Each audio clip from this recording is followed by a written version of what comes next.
दहशत गर्द। कोई 10 मिनट के बाद मैंने एक आदमी को देखा कि एक तरफ से आया और बरामदे में किताबों की दुकान के करीब आकर खड़ा हो गया। उसने शलवार कमीज के ऊपर पुराना नस्वानी कोट पहना हुआ था और सर पर कुलबंद लपेट रखा था। उसने एक लम्हे के लिए इधर उधर माहौल का जायजा लिया और फिर दुकान के शोकेस के पास जाकर वो थैला उठा लिया जिसमें अब बम नहीं था। मैंने देखा कि वो आदमी हैरान होकर थैले को खोल कर देख रहा था।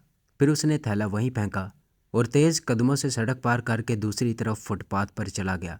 मुझे उस आदमी का इंतज़ार था। मैंने उसका ताक़ुब शुरू कर दिया। चौक में जाकर एक और आदमी उसके साथ मिल गया। दोनों ने एक दूसरे से कोई बात की और फिर एक 3 स्टार होटल के अक्ब में आ गए जहां एक पुरानी टोयोटा गाड़ी खड़ी थी। दोनों गाड़ी में बैठ गए और गाड़ी सड़क से होकर होटल के बड़े गेट की तरफ बढ़ी। मैं उन लोगों के ताक़ुब में था। मैं गेट की तरफ दौड़ा। वहाँ खाली टैक्सियाँ खड़ी थीं। मैं एक टैक्सी में घुस गया और ड्राइवर से कहा, मैं पुलिस इंटेलिजेंस का आदमी हूँ। उस टोयोटा गाड़ी का पीछा करो। ख्याल रखना नज़रों से ओझल ना हो। टैक्सी ड्राइवर भी कोई एडवेंचरस नौजवान था। कहने लगा, फ़िक्र ना करें साहब। अगर आप इससे रिलेटेड मज़ीद वीडियोस देखना चाहते हैं तो हमारे चैनल को सब्सक्राइब करें और बेल आइकन को दबाकर ऑल नोटिफिकेशन ऑन कर लें ताकि हमारी तमाम आने वाली वीडियोस आप तक बआसानी पहुंच सकें। और उसने टैक्सी टोयोटा कार के पीछे लगा दी। ये वो ज़माना था कि अभी सड़कों पर इतना रश नहीं हुआ करता था। ख़ासतौर पर पिंडी इस्लामाबाद वाली कुशादा सड़क तकरीबन खाली खाली होती थी। ड्राइवर ने टोयोटा कार और टैक्सी के दरमियान मुनासिब फासला रखा हुआ था। टोयोटा कार पिंडी की तरफ जा रही थी। कार में दोनों तकरीबकार ही बैठे हुए थे। उनमें से एक कार चला रहा था। मरी रोड पर आकर टोयोटा कार पक्की सड़क पर से उतरकर एक कच्ची सड़क पर हो गई। यहाँ आगे एक पुरानी बस्ती के मकानात और दुकानें थीं। कार एक तरफ खड़ी हो गई। मैंने टैक्सी ड्राइवर से कहा, गाड़ी रोक लो। उसने टैक्सी एक मकान की ओट में आकर खड़ी कर दी। मैं टैक्सी से उतर गया। मैंने टैक्सी का बिल अदा किया और उसे कहा, यहाँ 2 मिनट तक मेरा इंतज़ार करना। अगर मैं 2 मिनट तक नहीं आया तो चले जाना। टैक्सी ड्राइवर फिल्मी हीरो की तरह बोला, ओके साहब, फिक्र नहीं। मैंने देखा कि टोयोटा गाड़ी में से दोनों तकरीबकार निकलकर बस्ती की एक गली में दाखिल हो गए हैं। थोड़ा फासला रखकर मैं भी उनके पीछे गली में दाखिल हो गया। गली में 2-4 दुकानें और चाय का एक होटल था। 2-3 आदमी आ जा रहे थे। दोनों तकरीबकार गली में से गुजरते हुए बाएं तरफ घूम गए। मैं गली के मोड़ पर आया तो देखा कि जहां गली ख़त्म होती थी वहां आगे 2-3 खेत थे। खेत के पीछे मिट्टी का ऊंचा टिब्बा था। दोनों आदमी खेतों में जा रहे थे। फिर वो मिट्टी के ऊंचे टिब्बों के अकब में मेरी नज़रों से ओझल हो गए। मैं बड़ी एहतियात से चलता हुआ टिब्बे की ओट में आ गया। टिब्बे की दूसरी तरफ एक बोसीदा चारदीवारी थी। दोनों उस चारदीवारी के अंदर चले गए। मैं टिब्बे के दूसरी तरफ से निकलकर चारदीवारी के पीछे आ गया। चारदीवारी के अंदर जो एक क्वार्टरनुमा खस्ता सा मकान बना था, उसकी पिछली दीवार की खिड़की एक गहरी खाई की जानिब बनी हुई थी। खिड़की बंद थी। यहाँ खिड़की के नीचे मकान की अकबी दीवार के साथ गहरी खाई का किनारा एक पतली सी पगडंडी की शक्ल में दूसरी तरफ निकल गया था। उसी पगडंडी पर मकानों का कूड़ा करकट फैला हुआ था। मैं पगडंडी पर चलता हुआ मकान की बंद खिड़की के नीचे आकर बैठ गया। मेरे नीचे गहरी खाई थी जिसमें जंगली झाड़ियाँ उगी हुई थीं और कूड़ा करकट इधर उधर बिखरा हुआ था। मुझे यकीन था कि अगर इस मकान का यही एक कमरा है तो दोनों तकरीबकार इसी कमरे में गए हैं। मैंने गर्दन उठाकर बंद खिड़की को गौर से देखा। खिड़की के पट बंद थे। मैं उठ खड़ा हुआ। खिड़की अब मेरे बराबर थी। मैंने खिड़की के साथ कान लगा दिया। अंदर से किसी ने ऊंची आवाज़ में कहा, यह कैसे हो सकता है? थैले में से बम कौन लेकर जा सकता है? तुमने अपने साथ मुझे भी बड़ी मुसीबत में डाल दिया है। दूसरे आदमी ने तल्ख लहजे में कहा, मैं वहाँ ज़्यादा देर तक कैसे रुक सकता था? किसी को शक पड़ जाता तो मैं वहीं पकड़ लिया जाता। पहले आदमी की आवाज़ आई, चीफ को भी पता चल गया होगा कि मार्केट में धमाका नहीं हुआ। जानते हो इसका नतीजा क्या निकलेगा? हमें अमृतसर वापस भेज दिया जाएगा और ना सिर्फ ये कि हमें एक भी पैसा मिलेगा बल्कि हमें नौकरी से भी जवाब मिल जाएगा। सारी स्कीम का बेड़ा गर्क हो गया है। समझ में नहीं आता थैले में से बम कौन निकाल कर ले गया। आखिर तुमने वहाँ दूर खड़े होकर थैले की निगरानी क्यों नहीं की? ये तुम्हारी ड्यूटी थी। दूसरे आदमी ने जवाब दिया, मैं सामने वाले सिनेमा घर के पास खड़ा था। बस 2-3 मिनट के लिए सिनेमा के बैतुल खला में चला गया। पहले आदमी ने उसे डांट कर कहा, बकवास बंद करो। अब जो होगा उसे हम दोनों को भुगतना होगा। चीफ से रात को मुलाकात होनी ही है। भगवान हम दोनों की रक्षा करे। मुझे तो बेड़ा गर्क होता नजर आ रहा है। वो दोनों जिस जुबान में बातें कर रहे थे वो पोठहार की पंजाबी नहीं थी, वो अमृतसर के हिंदुओं की पंजाबी जुबान बोल रहे थे। मैं उस जुबान के लहजे से वाकिफ था। चीफ कितने बजे होटल में आएगा? पहले आदमी ने चिल्लाते हुए कहा। टीकमदास, तुम आदमी हो के जानवर? तुम्हें किसने पास करके अमृतसर ट्रेनिंग सेंटर से भेजा था? तुम्हें इतना भी याद नहीं कि चीफ हमेशा रात के 12 बजे के बाद अपने होटल में मुलाकात करता है? अब तुम्हें होटल का नाम भी याद नहीं होगा। दूसरे आदमी ने मरी हुई जुबान में कहा। याद है भैया जी, याद है। मरगला होटल है, रावलपिंडी में है और कमरा नंबर 7 में है। भगवान की बड़ी कृपा है कि तुम ये सब कुछ नहीं भूले। अब यहाँ से निकलो, शहर में जाकर कुछ ज़रूरी चीज़ें भी खरीदनी है। उसके बाद कमरे में खामोशी छा गई। फिर कमरे का दरवाज़ा बंद करने और ताला लगाने की आवाज़ आई। मैं कमरे की अकबी दीवार के साथ लगकर खिसकता हुआ उस जगह आ गया जहाँ दीवार ख़त्म हो जाती थी। मैंने सर ज़रा आगे निकाल कर देखा। दोनों तखरीबकार खेत में से गुजर कर वापस जा रहे थे। मुझे उनका पीछा करने की ज़रूरत नहीं थी। अब मुझे रात को रावलपिंडी के मरगला होटल में पहुंचना था। मैं पुलिस को इसलिए इतला नहीं देना चाहता था कि इस तरह सिर्फ 3 तखरीबकार ही पकड़े जाते। मैं अपने तौर पर मालूम करना चाहता था कि भारत के उन दहशतगर्दों के दूसरे साथी पाकिस्तान में किस किस जगह फैले हुए हैं ताकि उन सबको ठिकाने लगाया जा सके। ये बात जाहिर हो गई थी कि ये दोनों हिंदू हैं। उनका ताल्लुक भारत के उन तखरीबकारों से है जिन्हें भारतीय हुकूमत पाकिस्तान में दहशतगर्दी करने के लिए भेजती है, और उनका ट्रेनिंग सेंटर अमृतसर में है जहां उन लोगों को दहशतगर्दी और तखरीबकारी की ट्रेनिंग देकर पाकिस्तान में भेजा जाता है। मैं पाकिस्तान में भी उन वतन दुश्मन तखरीबकारों के असल ठिकाने का पता चलाना चाहता था और ये भी मालूम करना चाहता था कि अमृतसर में किस जगह उन लोगों को पाकिस्तान में धमाके करने की ट्रेनिंग दी जाती है ताकि वापस मकबूजा कश्मीर जाते हुए मैं उस तखरीबकारी के मरकज़ को ही धमाके से उड़ा देता। और उसका पता मुझे उनके चीफ बॉस की गुफ्तगू सुनकर ही लग सकता था। जब दोनों हिंदू तखरीबकार बस्ती में नज़रों से ओझल हो गए तो मैं भी वहाँ से चल पड़ा।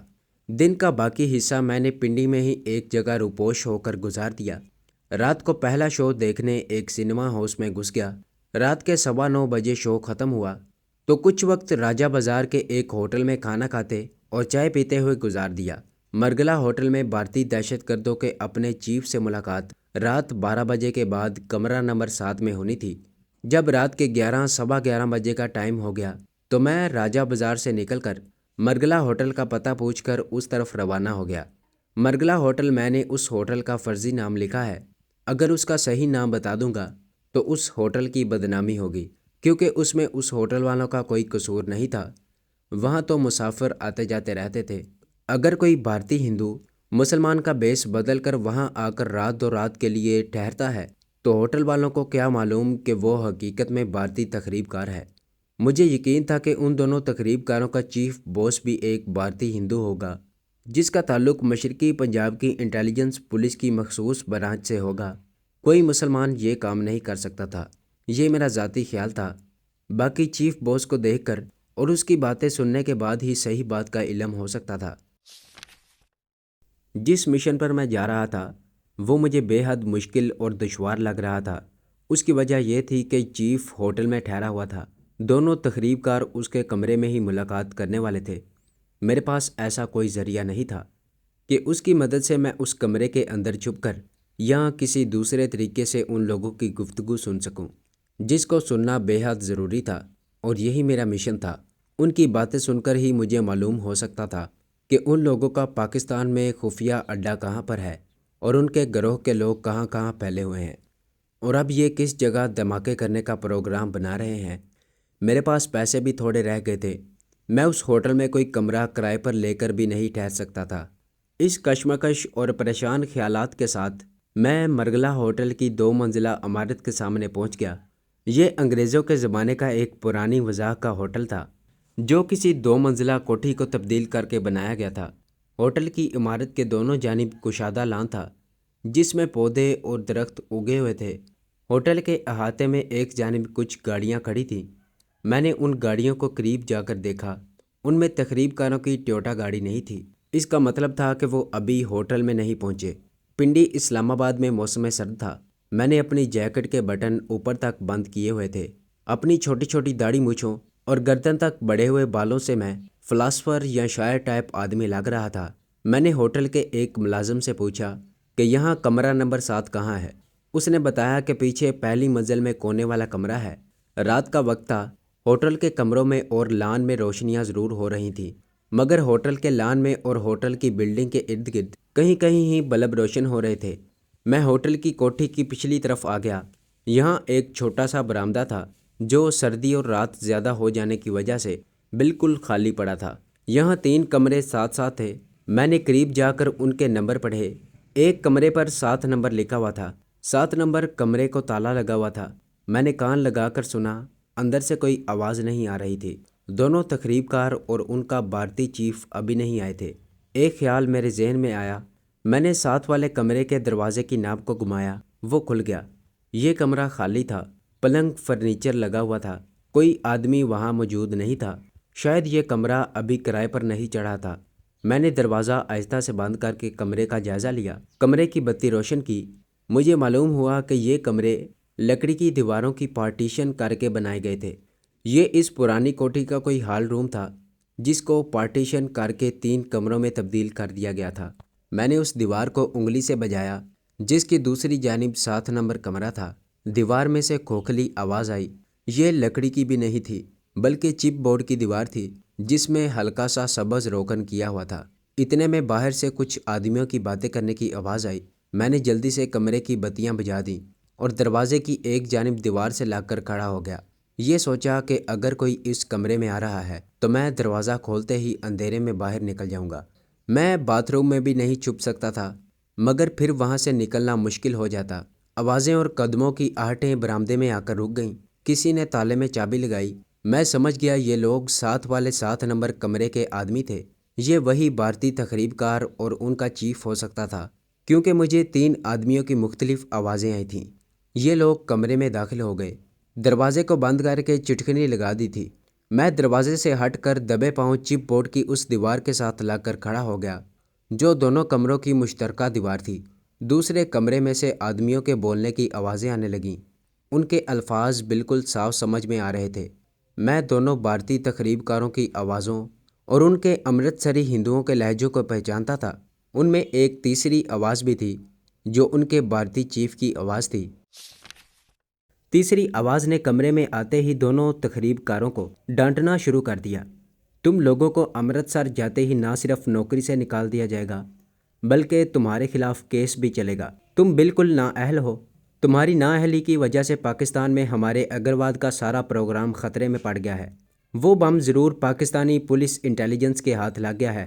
اس سے ہمیں بہت زیادہ نقصان پہنچ سکتا ہے۔ ایک تقریب کار نے کہا، سر میں تو تھیلا رکھ کر چلا آیا تھا اور سنیما ہاؤس کی ایک طرف کھڑا ہو کر اس کی نگرانی بھی کر رہا تھا۔ چیف نے اسے گالی دے کر کہا، پھر تمہارا باپ وہاں سے تھیلا اٹھا کر لے گیا۔ بھارتی دہشت گرد نے وہی جواز پیش کیا کہ اس کے پیٹ میں صبح سے درد ہو رہا تھا۔ اسے 2 منٹ کے لیے لیٹرین میں جانا پڑ گیا۔ اسی دوران کوئی تھیلے میں سے بم نکال کر لے گیا۔ سر مجھے معاف کر دیں، آگے ایسا کبھی نہیں ہوگا۔ چیف کہنے لگا، یہ بات اب میرے اختیار میں نہیں ہے، سارا معاملہ کرنل چڈھا کے ہاتھ میں ہے۔ وہ اس معاملے کی تفتیش کے لیے یہاں پہنچ رہا ہے، 1 گھنٹے میں پہنچ جائے گا۔ وہی اس بات کا فیصلہ کرے گا کہ تمہیں واپس امرتسر بھجوانا ہے یا کیا کرنا ہے۔ دوسرے دہشت گرد نے کہا، سر کیا یہ کرنل چڈھا صاحب ضلع روہتک کے رہنے والے ہیں؟ چیف نے کہا، میں صرف اتنا جانتا ہوں کہ وہ انڈین ملٹری انٹیلیجنس کا ایک بڑا آفیسر ہے اور پاکستان میں ہماری آگرواد کی تخریبی کارروائیوں کا انچارج ہے۔ میں نے تو اسے دیکھا تک نہیں۔ تم جانتے ہو کہ ہم میں سے اکثر ایک دوسرے کی شکل و صورت سے ناواقف ہوتے ہیں۔ ہمیں صرف کام دے دیا جاتا ہے، صرف آرڈر ملتے ہیں۔ مگر یہ خاص واقعہ ہوا تھا، اس لیے مجھے کرنل چڈھا کو فون پر خفیہ الفاظ میں خبر دینی پڑی کہ مارکیٹ والا بم نہیں پھٹا۔ اس نے کہا کہ وہ آج رات 1 بجے تک ہمارے پاس پہنچ رہا ہے۔ پہلے بھارتی تقریب کار نے کہا، سر ہمیں کیسے پتہ چلے گا کہ جو آدمی ہمارے پاس آیا ہے وہی کرنل چڈھا صاحب ہیں؟ تو یہ تھی ہماری آج کی ایپیسوڈ۔